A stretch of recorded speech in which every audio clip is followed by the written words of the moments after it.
পরে এর নাম হয় সাময়িকী। আজ সাময়িকী নীরবে বহন করে চলেছে অতীতের অনেক দুর্লভ প্রামাণ্য, অনেক দুর্লভ তথ্য।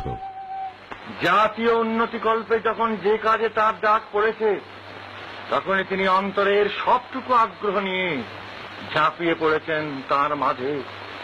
জাগ্রত চিত্তকে আহ্বান করি, যার সংস্কার মুক্ত উদার আতিথ্যে মনুষ্যত্বের সর্বাঙ্গীন মুক্তি অকৃত্রিম সত্যতা লাভ করে।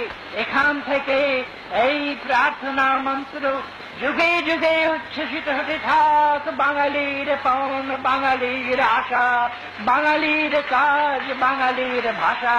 সত্য হোক, সত্য হোক, সত্য হোক হে ভগবান। বাঙালির প্রাণ, বাঙালির মন, বাঙালির ঘরে যত ভাই বোন, এক হোক, এক হোক, এক হোক হে ভগবান। সেই সঙ্গে কথা যোগ করা হোক, বাঙালির বাহু ভারতের বাহুকে বল দিক। বাঙালির বাণী ভারতের বাণীকে সত্য করুক।